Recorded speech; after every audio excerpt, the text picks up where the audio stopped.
Hello everybody, welcome to Short Shot Archery.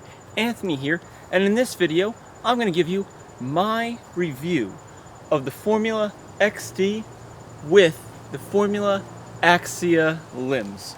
I've been shooting this now for 3 months, and I think it's time to give you a review after thousands of arrows. So before I get started with the review, I should probably give you guys an idea on what I am running on this XD and Axia setup here. So, short shot archery tip protector. Got to protect your limb tips because this limb actually lays on the ground because the V-bars are long enough to keep the backside here off the ground. So there's that. Axia limbs, of course. Longs, 42 pounds. When I'm at full draw, I'm actually at 46 pounds, which is pretty comfy. I've been sticking with that for a little bit now. Used to shoot a lot more a while ago, but it just wasn't that productive.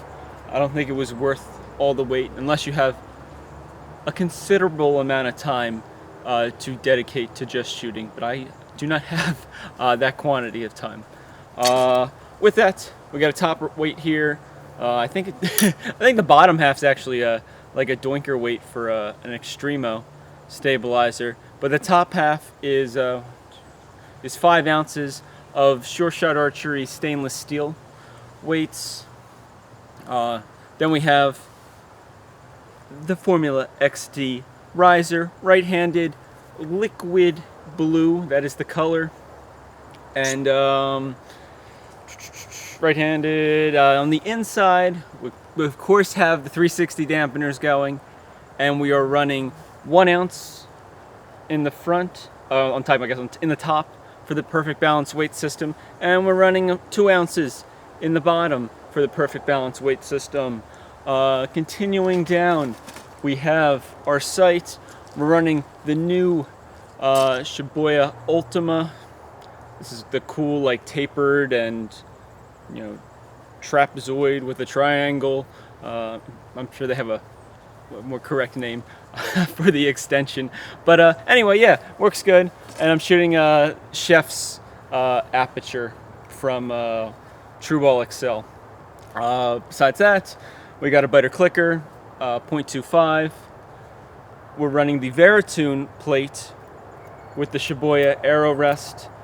The arrow rest gets seated into the plate, which is super handy. And for plungers, plunger of champions, a biter plunger, because basically every Olympic medal ever for the last 30 years has been won with one. So can't really go wrong. For the grip though, I switched out from the standard Hoyt grip. This is a CMS grip by Recurve Archery. I think it's pretty comfy. I do have a JD3 sitting around, but haven't really tried that one yet. Pretty happy with the CMS though. Seems to fit and feel pretty good. Further down to the stabilizer setup here, we're running the Shrewd Atlas V-bar. Sidebars should be 15 inches before the dampeners and the weights. For dampeners, we're running biter V-boxes. For the weights, I'm going to remove the short shot archery weight caps, and we have, looks like, 4 ounces of stainless steel back there. Tungsten, sorry. Tungsten on these puppies. I only run stainless steel on this one. So 4 ounces of tungsten on the back, on each side, so 8 back there. And then this should be a 28-inch front rod, if I am not mistaken. Viter V-box on the front again, and on front of that, after I remove the weight cap here that we make, looks like 8 ounces on the front. So 2 4s up there.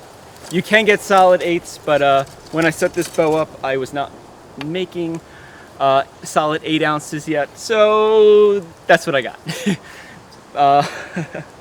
Other than that, nothing interesting on the bottom. Already told you I got 2 ounces in the bottom here. And that is my bow. I have changed it a little bit since I first set it up, because at first I left it exactly the same as my Formula XI. I was actually using my Velos limbs because my Axia ones weren't in yet. So technically I'm on about 3 months for the XD riser and about 2 months, a month and a half, on the Axia limbs. So first I set it up exactly like my old bow, did videos kind of comparing the two. Noticed just from that the riser itself, the XD riser, definitely seemed to outperform, in my experience, the XI. And then from there we added the limbs in, and pretty happy to say I don't intend on switching back to the XI with Velos, because both of these two paired up together is just much better than my XI.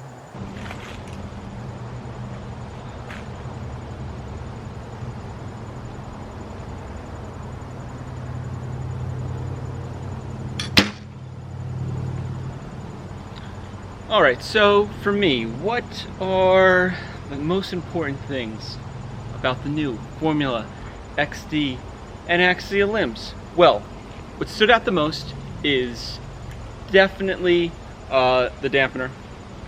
That makes the bow a step above, right there, than the last one. Having that dampening built into the riser really does smooth out the whole feel of the bow. It smooths out the response of it, so the good shots you make, like that one actually I just shot now, that's should be a 10, might be a 9, but should be a 10 down there.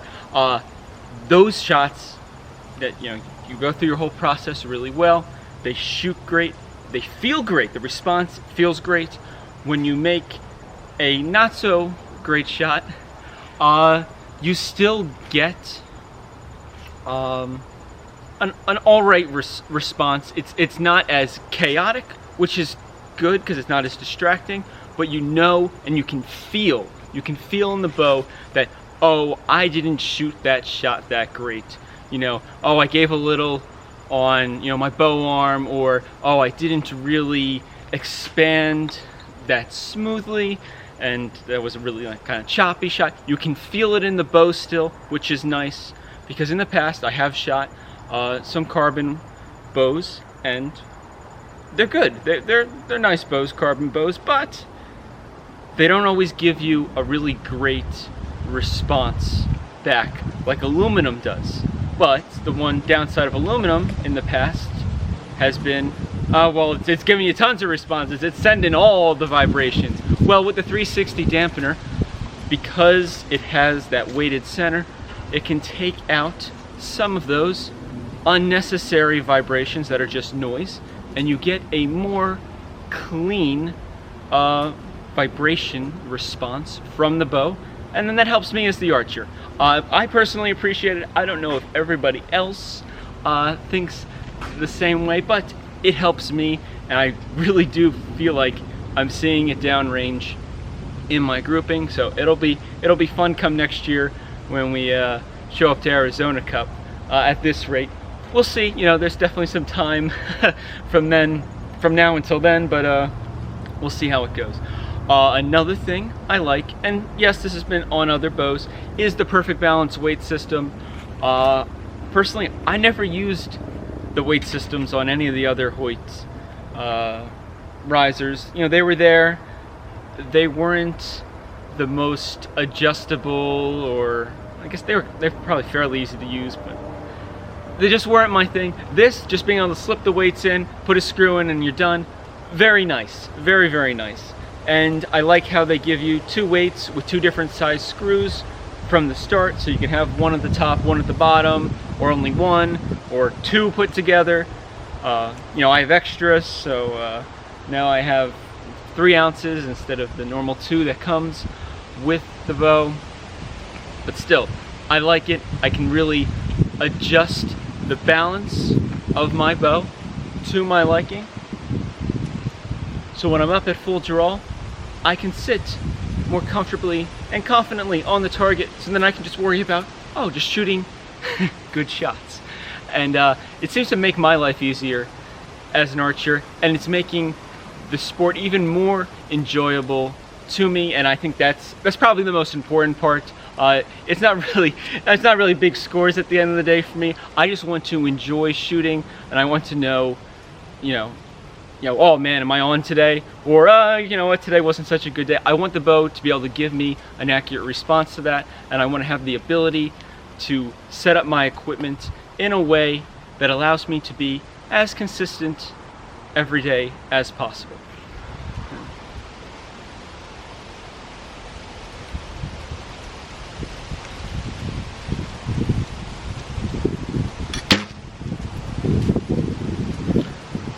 Other than that, when it comes to the Axia limbs, I do feel they're an improvement over the Velos.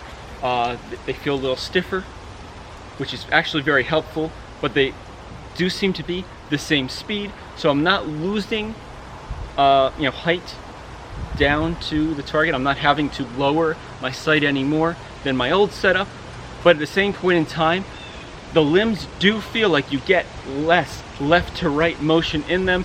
They're stiffer, so they're harder to torque, and then that way you're not sending arrows down there that are going wild into like the 5-4-3 ring. When you, the archer, does something wrong, the bow is kind of helping you out a little bit to make sure those arrows stay more true to the center of the target, as long as you're aiming there, because with the limbs it's a little bit harder to really get the bow to come out of its alignment that you set it in. And I personally am finding this helpful because lefts and rights for me have been on occasions my Achilles heel when it comes to qualifications and especially eliminations in tournaments. There has been several occasions where I'm up against some of the best archers in the United States and I'm winning. Until I don't shoot as smooth of a shot because maybe I did get a little tense. I'm just a human. And now I've kind of torqued the bow a little bit, and now I just sent, instead of sending that arrow into the 9 ring and maybe tying so we can go to a 1 arrow shoot off, now I just shot a 10-9-5 and I lost the whole thing. So it's nice for me personally that the equipment seems to be working in my favor more than ever, and that makes me as an archer really happy, because I like when me and the equipment get along. Because I've had bows in the past that I felt like the entire time I fought with them instead of us working together. Yes, I know, it's just in a piece of aluminum with some carbon, a little bit of bamboo, and a whole bunch of glue. But it does really become a part of you after shooting with a piece of equipment for so much time, and it's nice when it agrees with your shooting style, or you can adjust the bow to work with your shooting style.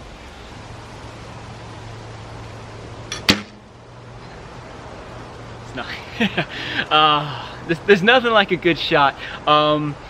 With that though, that kind of wraps up this review. At the end of the day, I guess the Cliff Notes version of this is, would I recommend both the Formula XD riser and Formula Axia limbs? Yes. The answer is yes, and I'm sure the Axia limbs that are made in the ILF version for the Exceed are probably just as fantastic. Have not shot them, but would I buy these again? Yes. Would I buy one over the other if I couldn't afford to? Yes. I would personally go with the riser over the limbs, just because I love all the add-ons to this riser, all the improvements they made to it over the XI. So if I had to choose one, I'd probably go with the riser. Then again, the limbs are pretty sweet.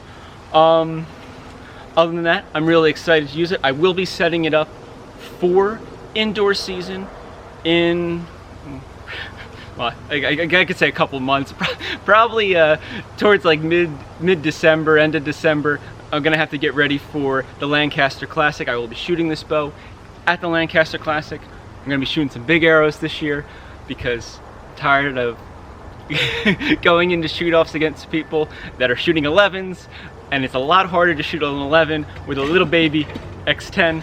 So we're gonna give that a try, and we'll probably be bringing the big arrows to Vegas as well because I'm not resetting up the bow. And then we'll switch back to X10s for outdoors in April. With that though, that's my take on this. I really recommend you, if you can, try to get to maybe one of these events, find out if Hoyt's gonna be there, if they're gonna have bows for you to check out, test. I don't know if it's a thing or not. I don't work for Hoyt. They don't pay me for this. I just buy products and shoot them and tell you what my experience is with them. I will have links down below to Hoyt's website. You can find your local dealer. Maybe your local dealer, your local shop has some that they'll let you check out. Who knows? I'm not in charge of that. But hopefully you enjoyed this review, and I'm gonna go back to shooting now because I got more practicing to do. Other than that though, thank you for watching. I appreciate every single one of you. And with that, as always, happy shooting.